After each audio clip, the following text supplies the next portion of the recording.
우리 삶을 주관하시는 좋으신 아버지 하나님, 사람이 집을 짓는데 어떤 사람은 모래에 짓고 어떤 사람은 반석에 짓는다 말씀하시며, 믿음도 어떤 바위 위에 집을 짓는지 믿음을 짓는지 그것이 중요하다 말씀하셨습니다.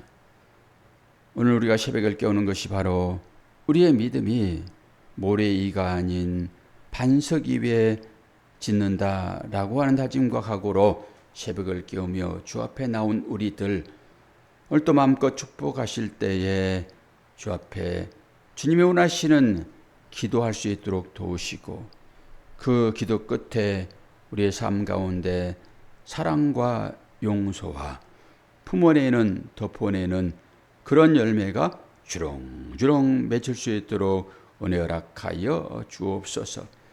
날씨가 많이 덥습니다. 그런 가운데서도 새벽을 깨우는 새벽의 기도 용사들 건강하게 지키셨사오니, 오늘 또 그 건강으로 하루를 마음껏 시작할 수 있도록 인도하여 주옵소서. 예수 그리스도의 이름으로 기도하옵나이다. 아멘.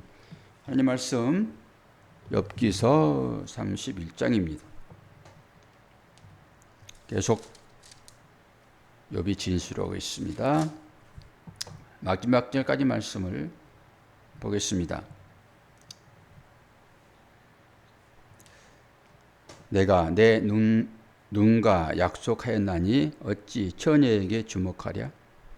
그리하면 위에 계신 하나님께서 내리시는 분깃이 무엇이겠으며 높은 곳에 전능자에게 주시는 기업이 무엇이겠느냐? 불의한 자에게는 환난이 아니겠느냐? 행악자에게는 불행이 아니겠느냐? 그가 내 길을 살피지 아니하시느냐? 내 걸음을 다 세지 아니하시겠느냐? 만일 내가 허위와 함께 동행하고 내 발이 속임수에 빨랐다면 하나님께서 나를 공정한 저울에 달아 보시고 그가 나의 온전함을 아시기를 바라노라.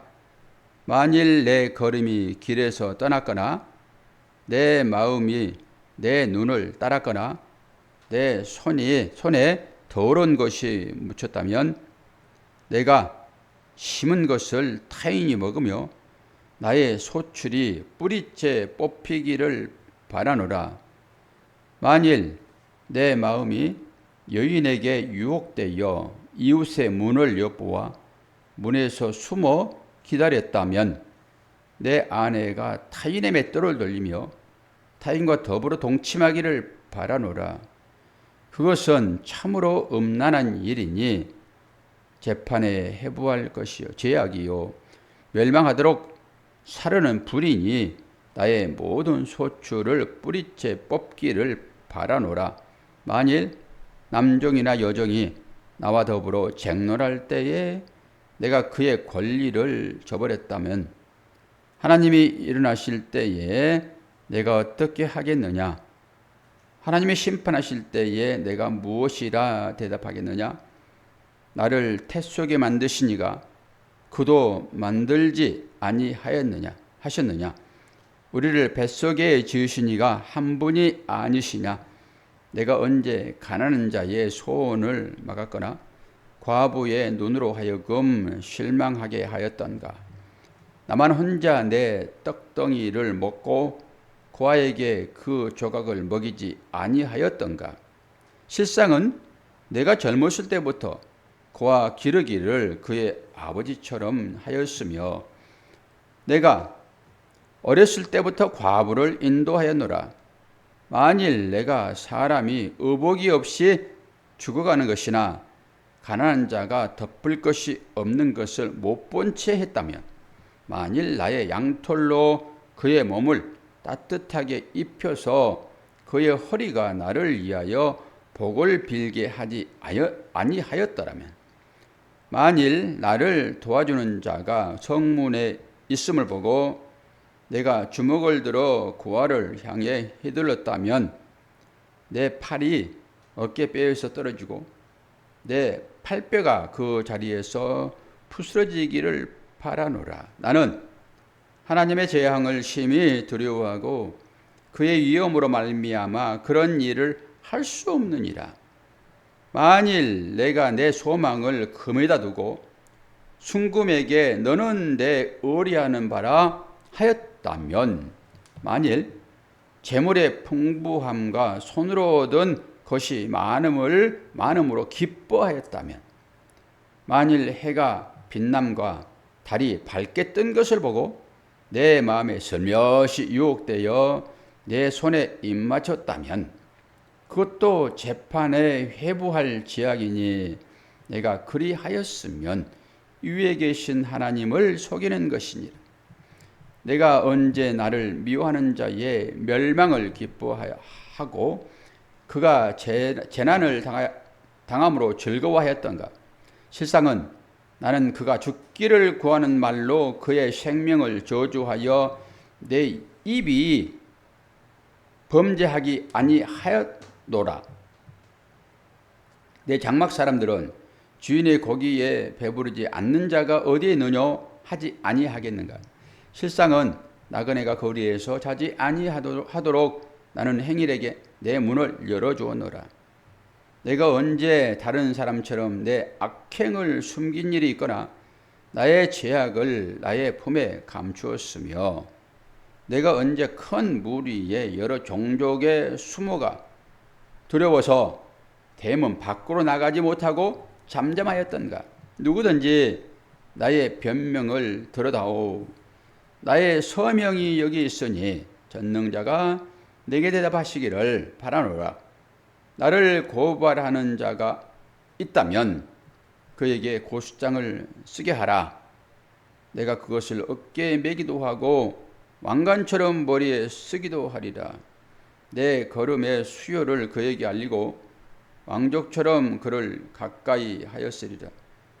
만일 내 밭이 나를 향하여 부르짖고 밭이랑이 함께 울었다면, 만일 내가 값을 내지 않고 그 소출을 먹고 그 소유주가 생명을 잃게 하였다면, 밀 대신에 가시나무가 나고 보리 대신에 독보리가 나는 것이 마땅하니라 하고 욥의 말이 그치니라. 아멘. 욥이 여러 번 자기의 결백을 주장을 했잖아요. 근데 오늘 31장에 와서는 7절부터 자기의 정결함에 대하여 맹세하고 있습니다. 신앙생활은 우리가 열심히 할 수 있어요. 외부적으로 드러나는 것으로, 행동으로. 근데 욥은 그거 다 얘기한 다음에 자기 마음의 결백까지도 지금 얘기를 하고 있습니다. 그런데 오늘 욥이 하나님 앞에서 자기의 이 정결함에 대한 맹세를 하고 있는데, 그것이 자기에게 돌아오는 재기적인 성격을 띠고 있는 것을 보게 됩니다. 그것을 어디서 확인할 수 있습니까? 8절, 10절, 23절, 40절, 22절, 40절. 8절 먼저 볼까요? 이게 재기적인 성격, 자기의 말하는 그것이 자기에게 돌아온다 이런 거잖아요. 8절을 한번 볼까요? 어떤 성격인지. 내가 심은 것을 타인이 먹으며 나의 소출이 뿌리째 뽑히기를 바라노라. 자기가 한 얘기가 자기가 돌아오는 것이죠. 이게 재기적인 성격을 가지고 있습니다. 그리고 10절 한번 봅시다. 내 아내가 타인의 맷돌을 돌리며 타인과 더불어 동침하기를 바라노라. 그 앞전에 바로 10절에 9절에 그런 얘기 있죠. 만일 내 마음이 여인에게 유혹이 되어서 이웃의 문을 엿보아 문에서 숨어 기다렸다면, 다른 집의 아내를 탐했다면, 이게 음행이잖아요. 그랬다면 자기 아내가 다른 사람에게 종이 돼요. 여기서 맷돌을 돌린다라고 하는 것은, 맷돌 돌리는 것은 여인들이 하는 일이었습니다. 그게 이제 주인집의 종으로 팔려가서 내지는 종의 역할이 있죠. 맷돌 돌린다라고 하는 것은. 근데 여기에서는 지금 비유적으로 설명을 하고 있어요. 남의 집에 종으로 팔려가든지가 또 남의 남편의 놀이거리가 되든지 간에 이런 얘기잖아요. 그리고 22절도 똑같은 내용이에요. 22절은 뭐라고 있습니까? 내 팔이 어깨 뼈에서 떨어지고 내 팔뼈가 그 자리에서 부스러지기를 바라노라. 40절에도 같은 얘기입니다. 내 밀 대신에 가시나무가 나고 보리 대신에 독보리가 나는 것이 마땅하니라. 이건 뭐예요? 하나님 앞에 자신이 아주 정결합니다. 그렇지 않게 되면은 하나님이 판단하실 때 내가 그렇지 않는 삶을 살았다 하게 되면은 아니 내 마음까지도 중심을 보시는 하나님께서 나의 마음까지도 살펴보시건대 하나님의 뜻에 반하는 그런 마음을 가졌다 하면은 우리는 겉으로 드러나지 않는 것에 대해서는 죄로 인식하지 않잖아요. 저도 그렇고 여러분도 그렇고 결론으로 뭔가를 나타냈을 때 그것도 들켰을 때 그때 죄 인식을 하지 들키지 않으면은 그냥 넘어가 버립니다. 근데 하나님은 우리의 마음을 다 아시잖아요.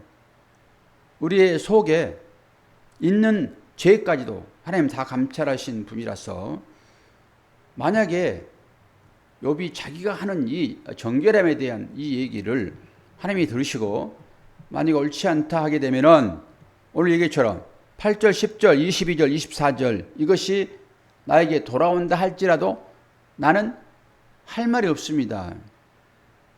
이것은 정말로 담대함이에요. 여러분 인생을 참 많이 살아보셨잖아요. 어떨 때 당당하고 어떨 때 담대함이 있습니까? 권사님은 어떨 때 내가 당당해지고 어떨 때 담대하고 힘이 생기랍니까? 어떨 때 사람들과 관계 가운데서 거짓이 없을 때입니다. 내가 거짓된 삶을 살지 않았을 때 다른 사람 앞에서 거짓말을 하지 않았을 때 어떤 경우라도 사람은 당당하게 되어 있어요. 그런데 마음 가운데 조금이라도 거짓된 마음을 품거나 거짓된 생각을 했다 하게 되면 당당하지 못합니다. 법도 마찬가지입니다.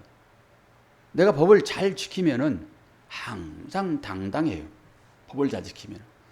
그런데 살면서 법을 잘 지키지 않는 삶이 우리 가운데 직접적으로 다른 사람이 그 법에 대하여 잘 알고 있고 내가 현실적으로 그 안에 들어있다 하게 되면 당당하지 못합니다. 그런 것이에요. 욥은 지금 아주 당당합니다.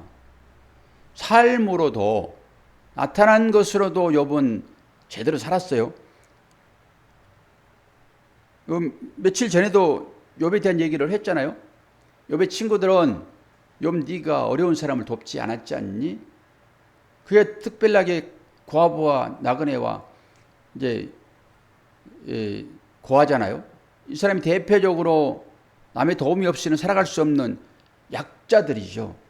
너 약자들에 대한 긍휼함이 너한테 있었어? 라고 얘기했을 때 욥은 오늘 이 얘기를 미리 제가 말씀을 한번 드렸죠. 욥은 그러지 않았어요. 욥은 하나님 앞에서도 당당해요. 그런 부분에 있어서. 우리가 30장에서 얼마나 욥이 대단한 일을 했는지를 보았잖아요.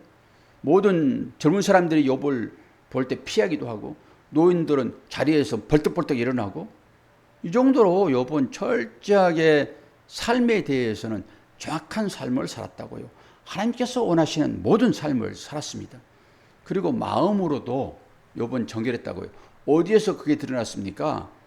자녀들이 매일 잔치를 베풀었잖아요. 잔치를 베풀면은 거기에 이제 도덕적인 해이와 그런 것들이 따를 수 있잖아요. 그러니까 욥은 자식들의 일까지도 매일 번제로 하나님 앞에 자신을 살폈다고요. 자식들의 일까지도. 그 정도로 철저하게 욥은 신앙생활을 했단 말입니다. 그러니까 하나님 앞에서 당당한 거예요. 지금도 완전히 욥은 의인이잖아요. 의인으로서 하나님 앞에 지금 말을 하고 있는 것입니다.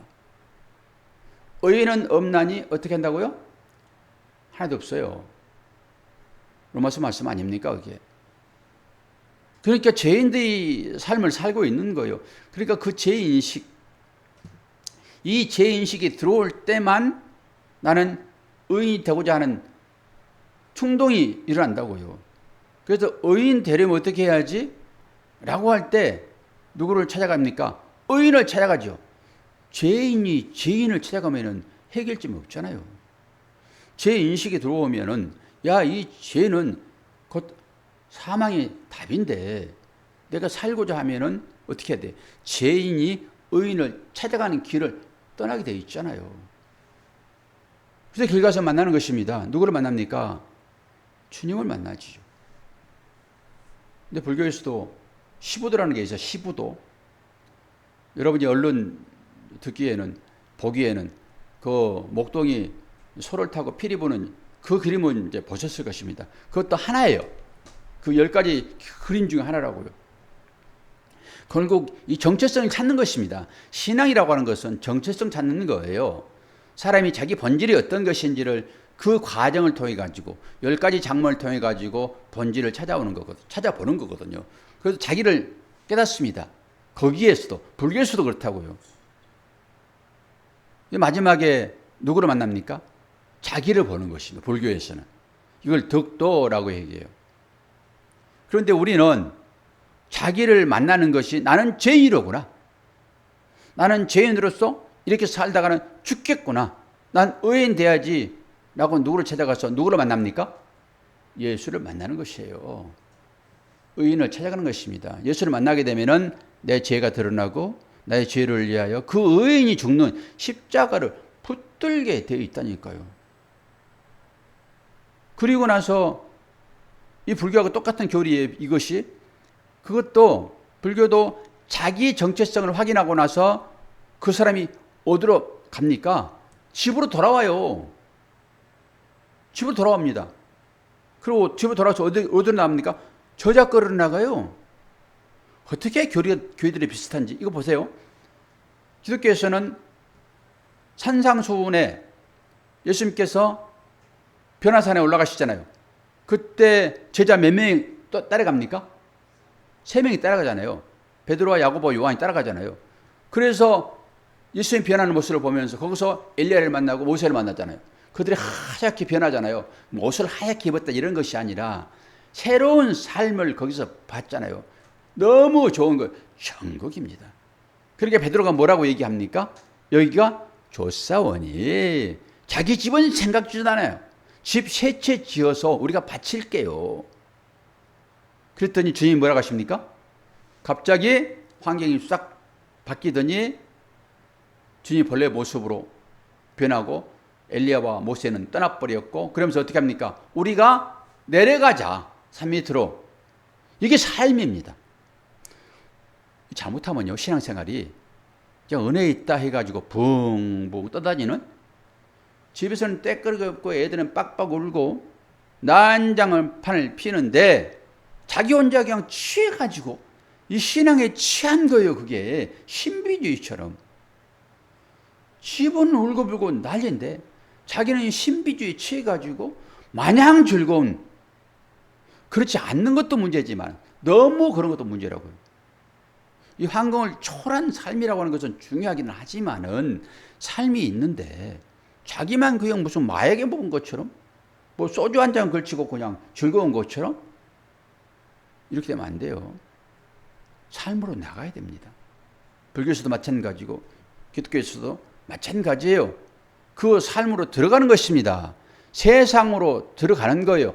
거기에서 빛의 역할, 소금의 역할을 감당하는 것입니다. 그런데 욥은 지금 아직까지도 정신을 못 차리고 있어요. 자기 할 얘기 다 하거든요. 그 말은 무슨 말이에요? 나는 하나님 앞에서 부끄러울 것이 없는 사람입니다. 전부 이 얘기예요. 이 얘기만 계속 하고 있다고요. 언제까지? 38장. 내일부터 이제 엘리후가 등장을 해요. 엘리후가. 32장을 먼저 한번 보고 마칩시다. 32장 1절 봅시다. 32장 1절. 욥이 자신을 의인으로 여김으로, 그쵸? 딱 답을 하고 있잖아요. 욥이 자신을 의인으로 여김으로 그 세 사람이 말을 그치니, 그리고 나서 이제 엘리후가 등장을 해요. 엘리후, 하나님의 사람입니다. 욥을 비롯한 세 친구, 이 사람과 반대편에 있는 사람이에요. 이 사람 나이는 되게 어려요. 이렇게 등장을 하면서 쭉 하나님께서 이제 엘리후를 통해서 얘기하시고, 마지막에는 하나님께서 직설적으로 얘기를 합니다. 근본이 무엇인지를 뿌리채 드러내버리는 거예요. 인간의 뿌리채. 여러분, 어디에 털을 닦고 있습니까? 반석 위에 털을 닦고 있습니까? 그렇지 않으면 세상 어떤 것에 털을 잡고 있습니까? 여러분이 그리스도라고 하는 반석이 아닌 그냥 단단한 콘크리트 위에 여러분의 삶을 세웠다 할지라도 하나님은 그거 순식간에 부숴버리세요. 우리의 신앙심이, 신앙의 이 근거가 어디에 있느냐라고 하는 거예요. 예수 그리스도 외에는 다른 것으로 근거를 삼으면 안 됩니다. 우리가 예수 그리스도를 믿기 위하여 새벽에 나와서 기도할 때 하나님은 때로 우리들에게 질병도 고쳐주시고 세상에 필요한 것들로 하나님께서 인도하시는데, 그것이 하나님의 목적이 아니고 그것을 통해서 뭘 보라고요? 하나님의 사랑. 이걸 보라고 우리에게 그런 것들을 준다고요. 그러니까 그런 것들이 주어질 때 거기에서 하나님의 따뜻한 사랑을 경험하시고 그 사랑을 다른 사람들에게도 나누어 줌으로 그것 또한 똑같이 우리를 통해서 하나님의 사랑을 경험하는 그런 일들이 있기를 바랍니다. 여러분, 경험 한번 해보십시오. 공평한 게 있습니까? 없습니까? 공평한 건 없어요. 공평한 건 절대 없습니다. 그런 거예요. 어제 이제 제 임금을 마지막 정리를 이제 해줬어요. 그런데 그 사람들의 그 품값이 많잖아요. 단기적으로 하는 거야 한 열흘 벌어서 한 달 먹으면은 그거 그거지만은, 저 같은 경우에는 25일을 쭉 했잖아요. 근데 정상적으로 하게 되면은 목수들 그 한 40만 원, 45만 원 그렇습니다. 그러면 1,000만 원 가까이 되는 거예요. 근데 와, 그러면서 야, 이거 벌이 괜찮네 이런 생각이 확 들었더라고요. 근데 정사는 이제 해주고 나서 아이고, 목수가 왔잖아요. 목수 따라서 저는 데모도 한 거예요, 데모도. 그러면서 이번에 다 이제 배웠잖아요. 그래도 제대로 하려고 그러면은 숙달해야 되기 때문에 또 실습이 필요한 거예요. 뭔가 제대로 하려고 그러면. 눈은 다 보고 잘 알죠. 뭐가 잘못되는지 눈은 다 알죠. 근데 실제 해보게 되면 안 나와요, 그게. 그래서 숙련의 기관이 필요한 거예요. 그래서 경험자를 찾는 것입니다. 뭐 알면 다 합니까? 배웠다고 그거 다 하냐고요. 안 되는 거예요. 숙련의 과정이 필요한 것입니다. 그래서 배운 사람들은 잘하는 사람 시키면서 잘못된 거 지적하면 돼요. 감리만 하면 되는 것입니다. 네 이렇게 지적하는데 네가 직접 한번 해봐. 할 수 있을까요? 없을까요? 못해요. 그런데 감리는 배운 대로 공식대로 일을 시키는 거지요, 위에서. 그래서 다 따로따로 하는 거예요. 그게 서로 간에 존중하는 것입니다. 이 실무를 모르는 사람들은 실무 잘하는 사람을 존경해야 되고요.